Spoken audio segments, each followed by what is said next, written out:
Matt Lenihan for Boxing Social in association with Empire Fight Store and R Kings Competitions. We're here, take two, Ben Shalom. Liverpool fight night. Natasha, Jonas, an opportunity to unify. Lauren Price, I think we know what we're heading for there. New signing Frankie Stringer, Mark Jeffers. It's a terrific card and we're back in Liverpool. It's a great fight, sir. It is. Look, I love coming to Liverpool, but it's been since January since we came back, and I'm just delighted to get it over the line. It's been pretty frustrating, especially with this division, to just line everything up so that the division can be unified. But delighted for Lauren, delighted for Natasha now. I think their route is clear towards unifying the division, and it's a big fight. I know a lot of people will be talking about Natasha against Lauren, but Ivana Habazan's coming to win.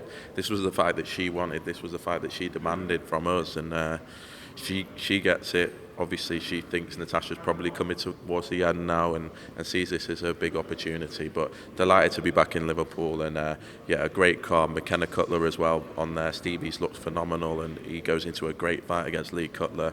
Lauren has to do the business. As you said, Frankie Stringer, new signing.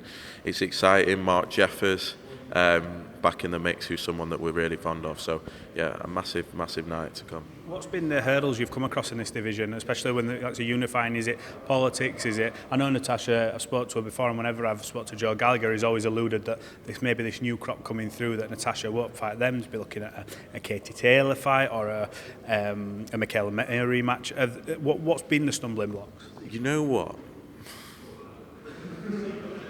I actually think a bit of ego from everyone involved. They all want to be the best. And when you're representing three girls, really, we represent Habazan, we represent Lauren, we represent Natasha. They all want to be prioritised. They all want to be the number one. They all want to have their choice of opponent and feel that they deserve that. And so sometimes it's just about balancing everyone's ambitions. And so in the end, we thought, right, we have to create a situation where everyone feels like it's fair. Everyone's getting their opportunity. Everyone sees their path to becoming undisputed, and yeah, it's taken a bit of time, but delighted to be here now. And obviously Lauren has her opportunity towards unifying the division. So does Natasha Jonas. She gets her homecoming. Habazan gets her chance, and so yeah, thankfully I think with women's boxing we need paths to undisputed, and this welterweight division for me is the best division in the sport. Where's the fight set to take place, providing everything goes according to plan? Because Lauren will want to build on Wales. Natasha, I'm sure, will say absolutely not. It'll be Liverpool. Is that being discussed or agreed yet, or is that still another stumbling block? It has been agreed. Everything had to be agreed, and again, that's why this one took so long to announce. I guess we couldn't just agree this fight. It could have left us in a situation where people are refusing to fight each other and all sorts. And so we've agreed. We're looking at doing another women's night in March of next year. Obviously, that was hugely successful for us. An all-women card. Correct, and some big fights that we're looking at for that show. Obviously, the two winners from December 14th will be looking to be on there as well. So, had to get everything lined up, and I'm delighted, as I say, for both of them. They got a clear path to undisputed. I see Jake Paul's promoter Natasha mentioning Caroline Dubois as potential opponent for Amanda Serrano after that epic fight with Katie Taylor. You must be licking your lips thinking, let's get Caroline's name up in lights in that type of fight. You feel like she's ready for that kind of fight now? I do. I think Caroline is someone that a lot of people on the world stage are talking about. I was at the convention, at WBO convention in Puerto Rico. A lot of people asking me about Caroline Dubois. It's rare to have someone that exciting, that young in women's boxing that's achieved a lot already, but now is ready for the big fights. And all Caroline wants is those big names. So great for her to be in the mix. She's got a huge amount of years on all of these fighters. I expect her to go on and become undisputed. I expect her to be the name that we talk about for many years to come. But the Serranos, the Katie Taylors, those are the big nights. Alicia Baumgartner is a fight that I'd love to see for Caroline, and I think all these fights can happen next year for her. Martin Bakole, coming off an epic performance, and it was his coming out party, I think, for the rest of the world who had doubts and weren't sure. I think a lot of people in the industry knew what a big problem he was. What's going on? What's next for Martin Bakole?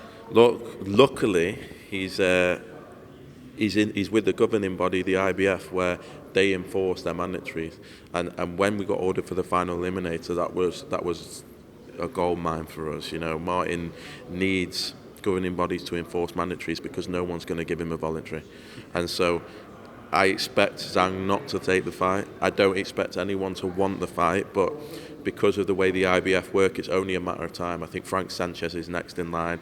Will he take the fight? Possibly. Then I think it's Efe Ajagba.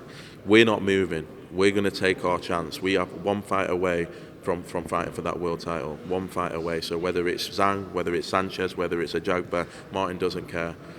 We're very, very confident he beats everyone. We're very, very confident now that he's one fight away from fighting for a world title, and it's a matter of time. I was going to say, when you look at the current crop, Daniel Dubois, he's been written off so many times for different things in his career. He's on top of the world now. He's just come out of beating Anthony Joshua, Usyk Fury to come.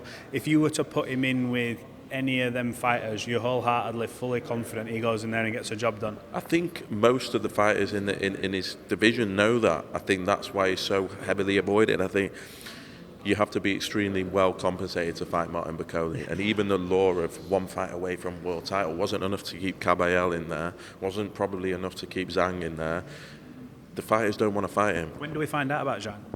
I expect it to happen. I think they gave them an extension. I expect it to happen this week, to have an answer there. But as I say, for us, it really doesn't matter. He's one fight away from fighting for a world title. Whoever wants to be brave enough and step up to the plate will do it. But of course, we believe Martin beats anyone, and delighted at the moment now to be in this position. He's someone who, he's really gone about his business on a sort of quietly anti. So when he's coming through, he's not that element of surprise anymore for people? Do you think now that, I don't know, he maybe start getting that recognition on the bigger stage? Because Jared Anderson was touted as the next big thing.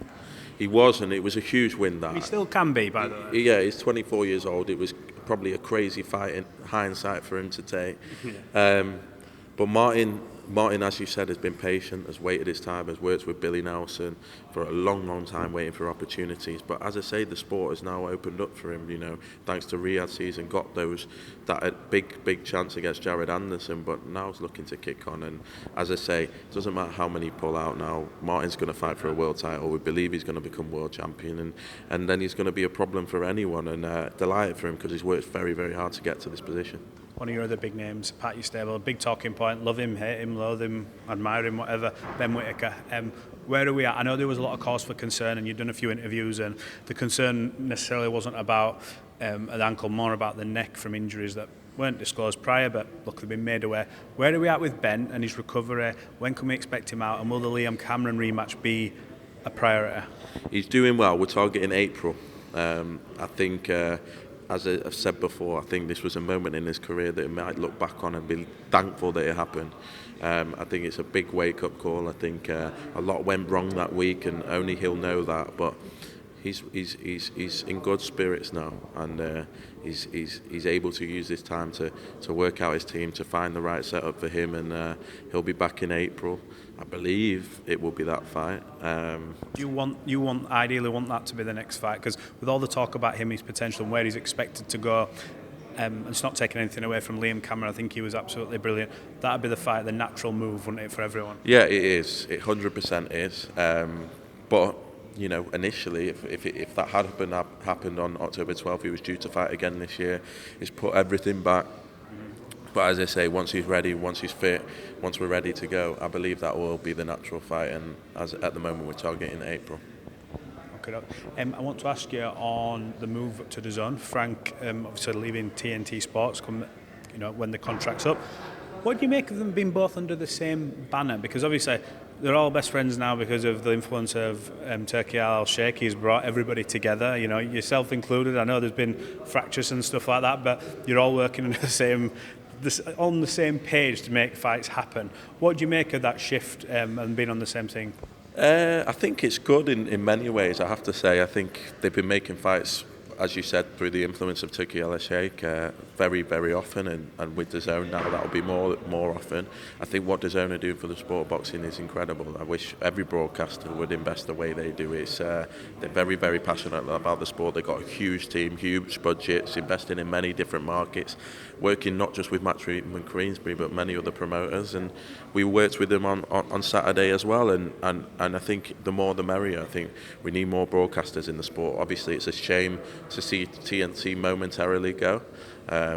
But Queensberry have to do what's right for their business, and yeah, I'm just excited that we still have multiple broadcasters invested in boxing, and I do think that's good for boxing. I was going to say, do you think that's pivotal, the fact that, I know it's good they're both on the same network or app, it kind of helps bring the fights close together even though they're on talking terms, but does it help having numerous things, like obviously Wasserman there with the Channel 5, TNT, we don't know if someone else maybe goes with them, yourself with Sky Sports, it's a huge machine. Is that good for the boxing, the fact that it is that way instead of everyone being on the one? It needs to happen because the sport to be healthy, every industry to be healthy needs competition. You take competition away, the fighters lose out, the fans lose out, and that's what's been so healthy about boxing in recent years is the amount of broadcasters and the amount of spend going into the sport. But not many will have the commitment of DAZN, and as I say, I think it's a good thing. But as you mentioned, Wasserman on Channel 5, ourselves on Sky Sports, other promoters, we have to make sure we keep growing the sport. It's okay to be delivering it for fans that are already fans, but this sport still has a lot of growth to do, and we want to build stars, and it's very important that multiple broadcasters continue. I saw comments from Frank Smith suggesting, Sky won't renew with Ben, right? You don't know whether that's about anything. What do you make of them comments? Because obviously your thing's been built on Sky since before, you've come to fruition kind of thing. What's your sort of reaction to them comments? Is it just Frank being negative? I know you two don't get on, but Sky Sports are a huge part in boxing and have been for many years. They're a part of the history, especially predominantly in this country as well, and obviously fight nights across the seas. Do you see yourself long term ideally extending with Sky? What can you tell us? First of all, no reaction to that. I think he's been like a Twitter troll since we've started.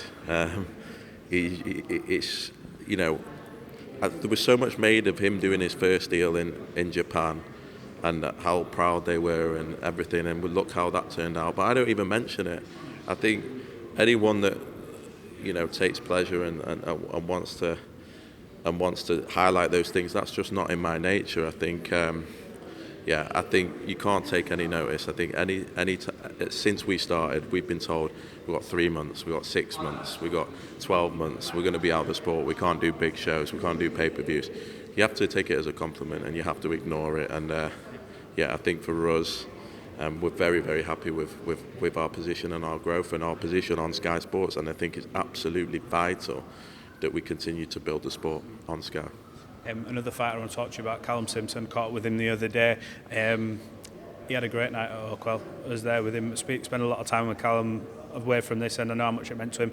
He's obviously been through a lot personally, but he's back in the gym, looking in great shape, wants to get out, says he thinks it'll be next year now. What are the plans for him moving forward? Because obviously you've got, I suppose, I don't think there's a conflict. We've obviously got Jeffers, who's there and thereabouts under the same management. What's your plans for Callum? Because he sells the tickets. He's got the talent. He's British Commonwealth champion. What's the plan? The plan is to be announced this week. We've got a big announcement, I believe, coming for Callum. He's someone that has been phenomenal and started with us, and the way he's come on, the way he sells tickets, even his development in the ring has been amazing. And so he's another star of the sport. He's another future British superstar, and as I say, we've got a big announcement for him to come. It's a big fight for him, and then hopefully that will set up a big night at Oakwell next May. Next May, back at Oakwell? Yeah, obviously this time.